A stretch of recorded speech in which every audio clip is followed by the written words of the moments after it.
اللهم إني أسألك علما نافعا.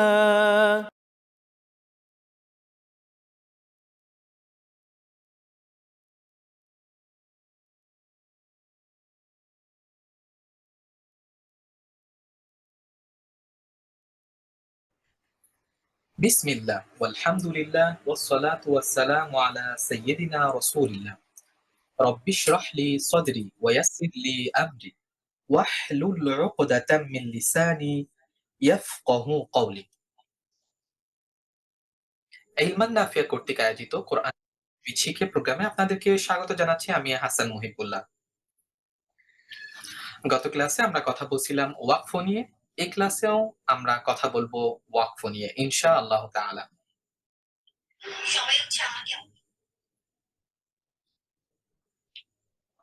আমরা প্রথমেই মুআনাকা নিয়ে কথা বলবো ইনশাআল্লাহ। মুআনাকা নিয়ে আমরা গত ক্লাসেও কিছুটা বলছিলাম। এই ক্লাসেও ইনশাআল্লাহ কথা বলবো। প্রথমে একটু হাইলাইটার দিয়ে নেই। আচ্ছা। সূরাতুল বাকারার ২য় আয়াতে আমরা এরকম ভাবে চিহ্ন দেখতে পাই, যেটা পাশাপাশি ২ টা চিহ্ন, ৩ টা বিন্দু আমরা দেখতে পাচ্ছি। এই যে পাশাপাশি ২ টা চিহ্ন একই সাথে আসা, এইটাকে মুআনাকা বলে। আমরা সাধারণত যখন কোলাকুলি করি, এইটাকে বলা হয় মুআনাকা। আবার যখন আমরা হ্যান্ডশেক করি, এটাকে আমরা বলি মুসাফাহা।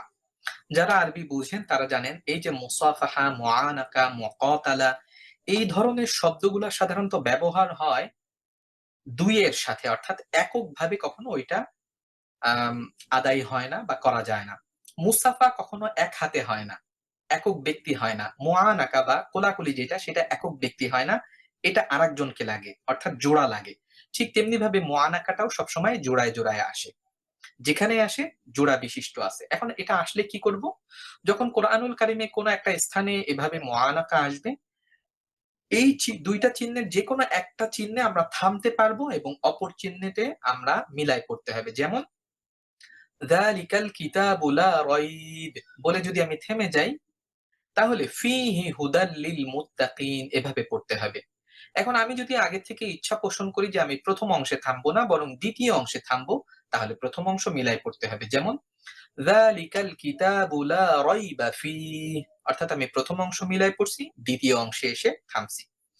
তাহলে এই চিহ্নিত স্থানে আমরা পড়তে পারবো, যেকোনো একটা স্থানে আমাকে থামতে হবে। ১ম স্থানে থামলে পরের অংশ মিলায় পড়তে হবে। পরের স্থানে থামার ইচ্ছা থাকলে ১ম স্থান মিলিয়ে পড়তে হবে। এখন যদি আমি এভাবে পড়তে চাই যে উভয় অংশ আমি মিলায় পড়বো, এটা পড়া যাবে না।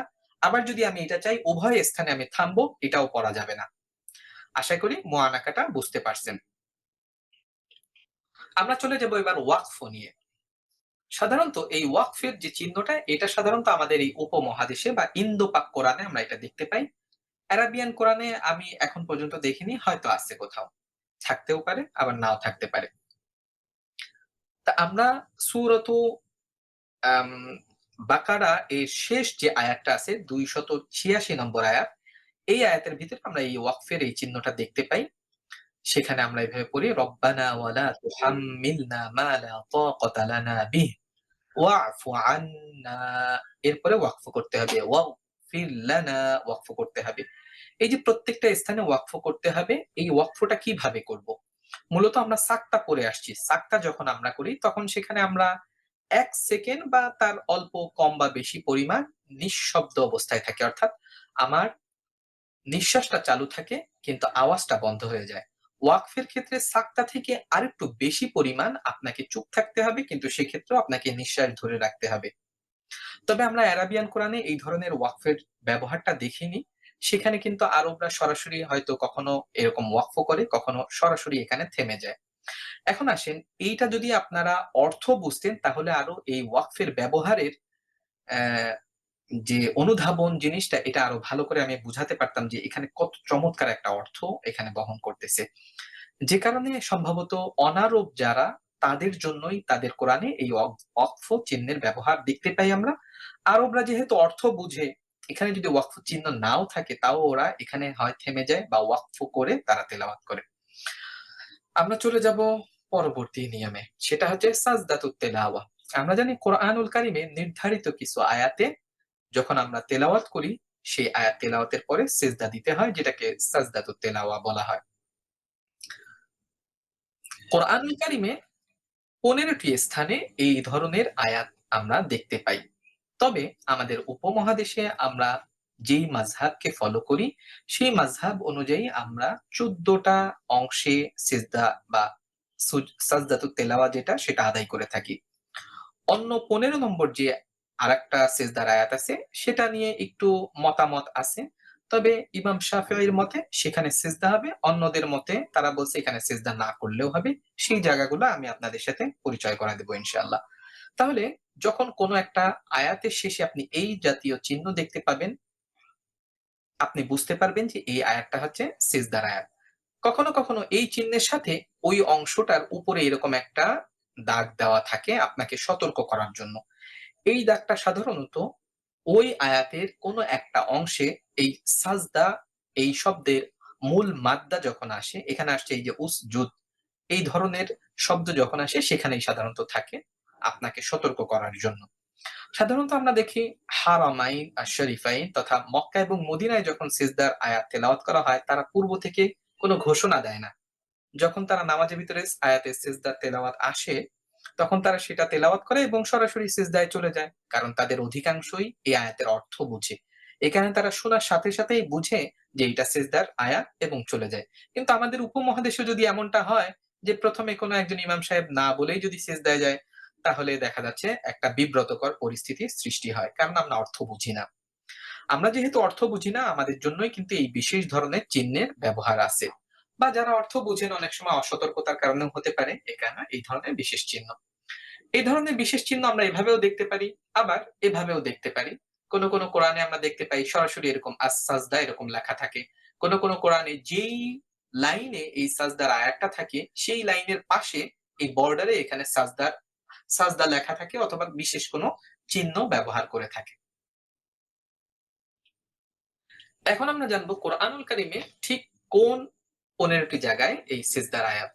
আমরা এখানে দেখতে পাচ্ছি প্রথম হচ্ছে সূরাতুল আরাফের ২০৬ নং আয়াতে, সূরাতুর রা'দের ১৫ নং আয়াত, সূরা নাহলের ৫০ নম্বর আয়াত। এভাবে প্রত্যেকটা সূরা আয়াত সহ এখানে কোট করা আছে। আপনারা আশা করি এইটা পরবর্তীতে ভিডিও থেকে আপনারা দেখে নিতে পারেন ইনশাআল্লাহ তাআলা। তবে ঠিক কোন সাজদাটা নিয়ে দ্বিমত আছে সেটা নিয়ে আমি আপনাদের সাথে কথা বলবো। সেটা হচ্ছে সূরাতুল হাজ ৭৭ নং আয়াত। এটাতে উম ইমাম শাফিঈ রাদিয়াল্লাহু আনহু উনি বলছেন যে এখানে সিজদা দিতে হবে। অনেকে বলছে যে না এখানে সিজদা না দিলেও হবে। সেটা হচ্ছে সূরাতুল হাজ্জের ৭৭ নং আয়াতে। আমরা সেই আয়াতটাও দেখব।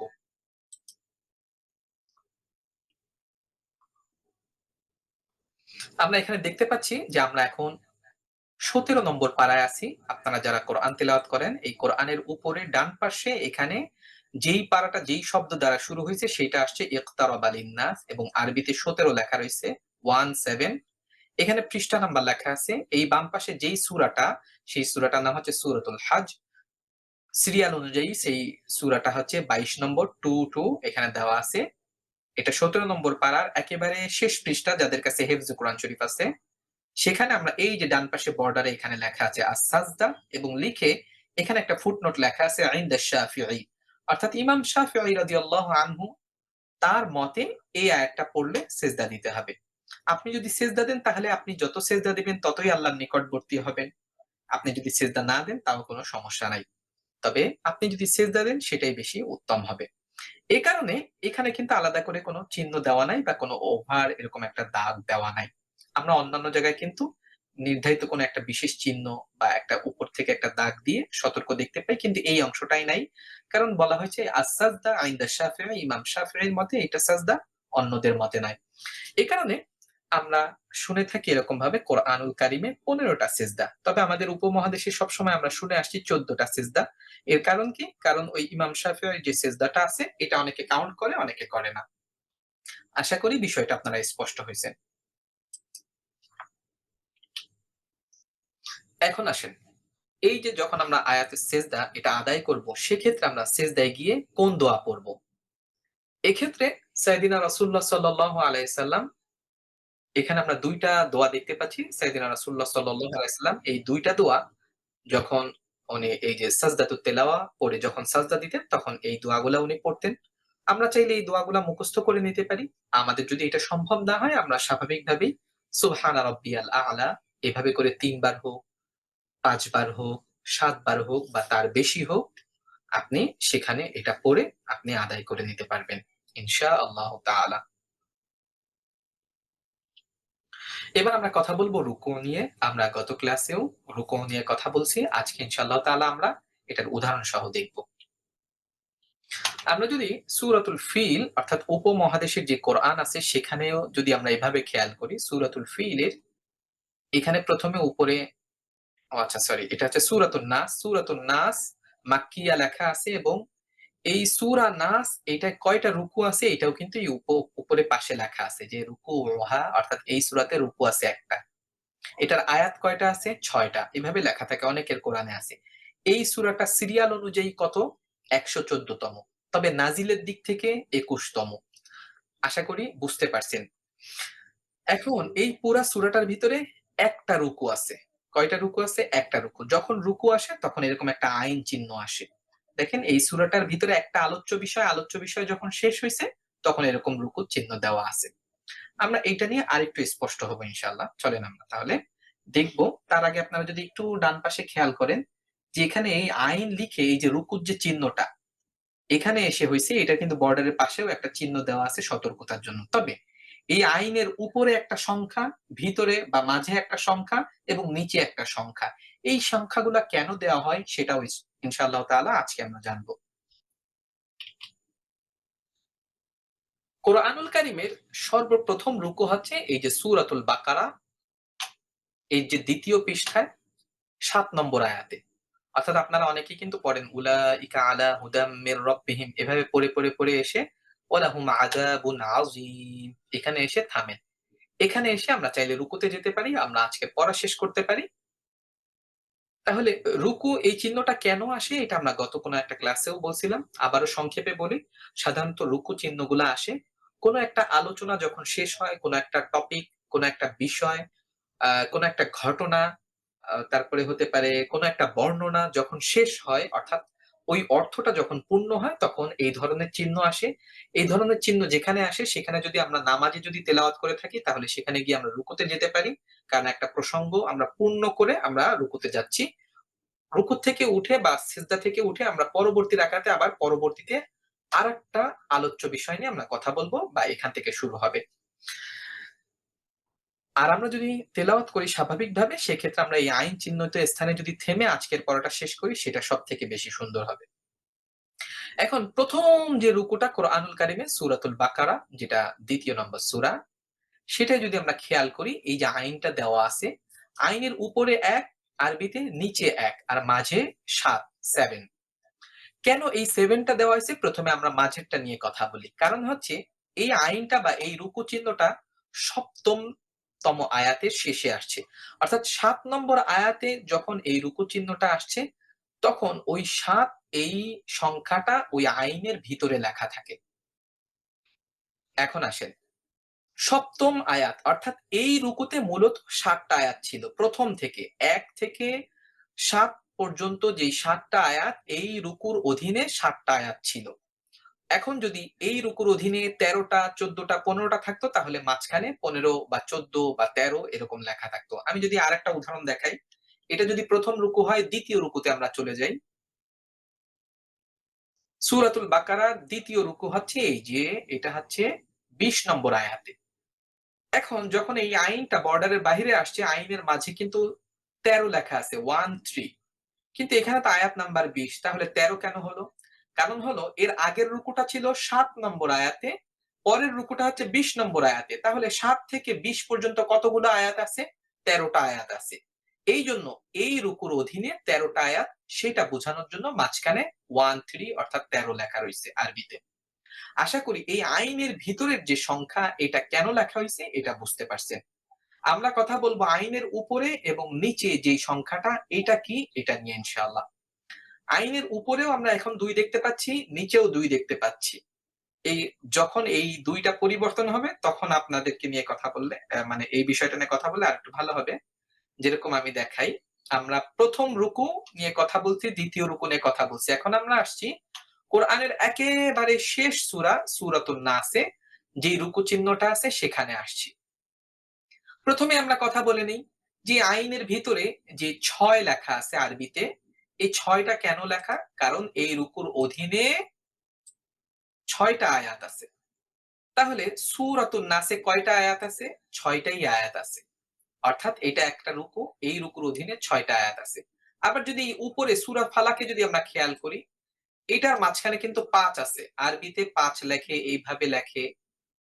কেউ আবার সরাসরি এভাবে গোল করেও লেখে। যেভাবেই হোক, তাহলে এটার মাঝখানে ৫ কেন? কারণ সূরা ফালাকে আয়াত সংখ্যাই ৫ এইজন্য। অর্থাৎ এই রুকুর অধীনে ৫ টি আয়াত আছে। আশা করি এইটা অন্তত বুঝতে পারছেন। এখন আমরা কথা বলব যে এইটার উপরে এবং নিচে যেই সংখ্যাটা এইটা কেন? আপনারা যদি খেয়াল করেন যে আইনের উপরে যেই সংখ্যাটা এটা হচ্ছে এই রুকুটা যেই সূরার অধীনে সেই সূরাতে কততম রুকু এইটা? সূরাতুল ফালাকে একটাই রুকু আছে এইজন্য এটার উপরেও আইন, সূরাতুন নাসে একটাই রুকু আছে এইজন্য এই আইনের উপরে ১ লেখা আছে। উপরের আইনের উপরেও ১, নিচের আইনের উপরেও ১। কারণ কি? কারণ হচ্ছে এই রুকুটা যেই সূরার অধীনে আছে সেই সূরার কততম রুকু এটা? যেহেতু একটাই রুকু আছে এজন্য ১ লেখা আছে। এখন তাহলে যদি আমরা একটু পিছনে যাই তাহলে আরেকটু ভালো বুঝতে পারবো। এইখানে যদি আমরা সূরাতুল বাকারায় যদি খেয়াল করি যে এইটা হচ্ছে সূরাতুল বাকারার ২য় তম রুকু এবং ১ নম্বর পারারও ২য় তম রুকু। এইজন্য উপরেও ২, নিচেও ২। কিন্তু আমরা যদি এখানে খেয়াল করি যে সূরাতুন নাসের ১ নম্বর রুকু হচ্ছে এটা বা একটাই রুকু আছে এইজন্য এখানে ১ আছে। উপরেও ১ আছে সূরাতুল ফালাক এ কারণে একটাই রুকু। কিন্তু নিচে যদি আপনি খেয়াল করেন তাহলে আপনি দেখতে পাবেন জুজ আম্মা অর্থাৎ ৩০ নম্বর পারার ৩৮ নম্বর রুকু হচ্ছে এইটা সূরাতুল ফালাকেরটা। আর ৩০ নম্বর পারার ৩৯ নম্বর রুকু হচ্ছে এই সূরাতুন নাস এইটা। তাহলে আমরা বুঝতে পারলাম ওই সূরার ভিতরে ওই রুকু কততম রুকু সেটা লেখা থাকবে উপরে। ওই রুকুর অধীনে কয়টা আয়াত আছে সেটা লেখা থাকবে মাঝে। ওই পাড়ায় যেই পাড়ায় হচ্ছে আপনি তেলাওয়াত করতেছেন ওই পাড়ার কততম রুকু সেটা লেখা থাকবে আইনের নিচে। আশা করি আপনারা বুঝতে পারছেন। এবার আমরা কথা বলবো আল জুজ ওয়াল হিজব। আমরা যদি সূরাতুল বাকারার ১ম পৃষ্ঠাটা দেখি সেখানে আমরা দেখতে পাই কি দেখতে পাই? আমরা দেখতে পাই একেবারে নিচে একটা চিহ্ন লেখা থাকে হচ্ছে মানজিল। পুরা কোরআনটা ৭ টা মানজিলে বিভক্ত। যারা সপ্তাহের ৭ দিনে কোরআন খতম করতে চান তারা এই নির্দেশনাটা অনুসরণ করেন। অর্থাৎ ৭ দিনে এই ৭ টা অংশ পড়ে এর মাধ্যমে তাদের ৭ দিনে কোরআন খতম হয়ে যায়। এখন যারা ৭ দিনে পারবে না, তারা যদি ৩০ দিনে চায় অর্থাৎ ১ মাসে যদি তারা শেষ করতে চায় তাহলে তারা পারাটা অনুসরণ করে কি ১ পারা, ২ পারা, ৩ পারা এরকম ভাবে ৩০ টা পারা আছে কোরআনে তারা ওইটা অনুসরণ করে। যাদের পক্ষে ওইটাও সম্ভব না, তারা চায় কি যে না আমি ১০ পৃষ্ঠা করে অর্থাৎ আধা পারা করে করব, তাহলে তারা এই যে হিজব এই চিহ্নটা অনুসরণ করে। তাহলে আমরা যেটাকে পারা বলি আরবিতে সেটাকে বলা হয় জুজ, একটা অংশ। তাহলে আমরা এখানে লেখা দেখতে পাচ্ছি জুজ এবং পরে আরবিতে লেখা দেখতে পাচ্ছি ১। এটা হচ্ছে ১ নম্বর পারা। যেটাকে আমরা বাংলায় পারা বলি সেটাকে আরবিতে বলা হয় জুজ। আশা করি এটা বুঝতে পারছেন। আমরা যদি ৩০ নম্বর পারার ১ম পৃষ্ঠাটা দেখি সেখানে লেখা রয়েছে আল জুজ এই যে ৩০ লেখা রয়েছে ৩০। তাহলে ১ নম্বর পারায় আমরা দেখলাম এখানে ১ লেখা রয়েছে। ৩০ নম্বর পারায় কিন্তু আমরা দেখতে পাচ্ছি ৩০ লেখা আছে। তাহলে পারার শুরুতে এই চিহ্নটা থাকে। এখন আসেন হিজব কি? যারা ওই যে বললাম যে ৩০ দিনে তাদের সম্ভব না কোরআনটা খতম করা, তারা কি করবে? প্রতিদিন আধা পারা করে পড়বে। তাহলে ৩০ কে যদি আমরা প্রত্যেকটা পারাকে যদি ২ ভাগে ভাগ করি তাহলে ৩০ দুগুণী ৬০। এই যে ৬০ টা হিজব কোরআনে আছে। অর্থাৎ এই ৩০ টা পারাকে যদি আমরা প্রত্যেকটা পারাকে ভাগ করি ২ ভাগে, প্রত্যেকটা ভাগকে হিজব বলা হয়। তাহলে ৬০ টা হিজব আসে আর হচ্ছে জুজ আছে 30টা, যেটাকে আমরা পারা বলি। আর মানজিল আছে 60টা। এখন আমরা 30 নম্বর পাড়ায় এসে দেখতেছি নিচে মানজিল হচ্ছে চিহ্ন আছে 7 নম্বর মানজিল। আর আমরা 1 নম্বর পাড়ায় কিন্তু দেখছিলাম 1 নম্বর মানজিল। আশা করি এই চিহ্নগুলা সম্পর্কে আপনারা বুঝতে পারতেছেন। এই উপরে ডান পাশে থাকে হচ্ছে ওই পাড়ার প্রথম শব্দ এবং ওই পাড়া নাম্বার। বাম পাশে থাকে ওই যেই অংশটায় পড়তেছেন ওইটা সূরার নাম এবং সূরাটা লিখিত অবস্থায় কোরআনে বর্তমান কততম সিরিয়ালে আছে সেটা লেখা থাকে। আমরা যদি এই আরাবিয়ান কোরআনটাও খেয়াল করি, সেখানে আমরা প্রথমে দেখতে পাই জুজ এবং হিজব। এখানে আম্মা ইয়াতাসাআলুন যেখান থেকে শুরু হইছে এটা হচ্ছে 30 নম্বর পারা, এজন্য লেখা আছে আল জুজ 30, এই যে 30, এবং আল হিজব লেখা রইছে 59, অর্থাৎ 59। এখন কেন এখানে 59 কেন লেখা? কারণ এর পরে আরো একটা অংশ আছে। আমরা বলছি প্রত্যেকটা পারাকে 2 ভাগে ভাগ করা হয়। তার একটা অংশকে হিজব বলা হয়, অপর অংশকেও হিজব বলা হয়। এই 2 হিজব মিলে একটা পারা হয়, একটা জুজ হয়। তাহলে আম্মা ইয়াতাসাআলুন থেকে প্রথম 10 পৃষ্ঠা বা 11 পৃষ্ঠা বা যেখানে এই চিহ্নটা থাকবে দ্বিতীয় হিজবের চিহ্ন, ওই পর্যন্ত হচ্ছে 59তম হিজব। পরবর্তী বা সর্বশেষ অংশ হচ্ছে 60তম হিজব। তাহলে আমরা জানতে পারলাম কোরআনে 60টা মানজিল আছে, 30টা পারা আছে, 60টা হিজব আছে। আশা করি এতটুকু বুঝতে পারছেন। যারা বুঝতে পারেননি আমরা রেকর্ড শেষে আবার আপনাদের কাছ থেকে শুনবো এবং আবার বুঝাই দিব ইনশাআল্লাহ তাআলা। এবার সর্বশেষ আসেন, আমরা এই যে হিজবের চিহ্ন এইভাবেও আসতে পারে বিভিন্ন ভাবে, এক এক কোরআনে এক এক ধরনের চিহ্ন ভাবে থাকতে, এটা আশা করি আপনারা বুঝতে পারবেন। আমি জাস্ট কিছু ছবি নিয়ে আসছি আপনাদের বোঝার জন্য। এখন আসেন, এই চিহ্নটা অধিকাংশ আরাবিয়ান কোরআনে থাকে বা আমাদের উপমহাদেশী কোরআনেও থাকে। অনেক সময় আমরা এটা খেয়াল করি না বা অনেক সময় হয়তো আমরা জানি না। মূলত এই যে পূর্ণ বৃত্ত যেটা আছে লাল রঙের থাকে, আমাদের কোরআনে উপমহাদেশের কোরআনে আমরা কালো রঙের দেখছি। যে পূর্ণ বৃত্ত যেটা, এটা দ্বারা বোঝা হয় যে পূর্ণ এক পারা। যখন এই অর্ধবৃত্ত বলা হয় তখন সেটাকে বলা হয় এই যে হিজব তথা আধা পারা। পূর্ণ বৃত্তকে তাহলে জুজ বলা হয়। এক পারা সম্পূর্ণ এই অংশটাকে বলা হয় জুজ। যখন অর্ধেক হয় সেটাকে বলা হয় হিজব। যখন 4-এর 1 অর্থাৎ একটা পারা যদি সাধারণভাবে আমরা হিসাব করে 20 পৃষ্ঠা, তাহলে একটা পারা যদি 20 পৃষ্ঠায় হয় তাহলে একটা হিজব হবে 10 পৃষ্ঠায়। একটা হিজব যদি 10 পৃষ্ঠায় হয় তাহলে একটা রুবু 4-এর 1 অংশ হবে 5 পৃষ্ঠা। তা আপনাদের কোরআনে আপনারা খেয়াল করবেন অধিকাংশ কোরআনেই এই ধরনের চিহ্ন ব্যবহার হয়। যখন এরকম 4-এর 1 অংশ পূর্ণ থাকে তার মানে হলো ওটা হচ্ছে 5 পৃষ্ঠা শেষ হলো এখানে। কেউ যদি এই হিজবের থেকেও কম অংশ পড়তে চায় তাহলে সে এই চিহ্নটা অনুসরণ করতে পারে। এই চিহ্নটা এমন এমন অংশে দেওয়া আছে যেখানে অর্থ বা কোনো একটা আলোচনা শেষ হইছে। আপনারা যদি চান যে আমি প্রতিদিন 5 পৃষ্ঠা সমান পড়বো তাহলে আপনারা এই অংশটা, এই ধরনের চিহ্নগুলো অনুসরণ করবেন। এটাকে বলা হয় রুবা। রুবা এটার অর্থ হচ্ছে 4-এর 1 অংশ। আপনি চাইলে এই 4-এর 1 অংশ এতটুকু পড়তে পারেন প্রতিদিন। আপনার যদি মনে হয় আপনার সক্ষমতা আরেকটু বেশি, আপনি তাহলে 4-এর 1 অংশ না পড়ে অর্ধেক, যেটাকে আরবিতে বলা হয় নিসফ, সেটাকে এই কোরআনের তাজবিদের পরিভাষায় বলা হয় হিজব, একসাথে বলা হয় আহজাব, এই অংশটা অনুসরণ করতে পারেন। আপনি যদি চান যে না আমি প্রতিদিন 1 পারা পড়বো তাহলে আপনি এই যে পূর্ণবৃত্ত বা 1 পারার যে চিহ্নগুলো আছে সেটা অনুসরণ করতে পারেন। আশা করি কোরআনের ব্যবহৃত যে চিহ্নগুলা এগুলা সম্পর্কে আপনাদের সাথে কথা বলছি। আপনারা ইনশাআল্লাহ তাআলা এটা বুঝতে পারছেন। যদি না বুঝতে পারেন পরবর্তী ক্লাসে আবার প্রশ্ন করবেন। ইনশাআল্লাহ তাআলা। আল্লাহ তাআলা আমাদেরকে শুদ্ধভাবে বুঝে কোরআন পড়ার তৌফিক দান করুক। আমিন। ওয়াসসালামু আলাইকুম।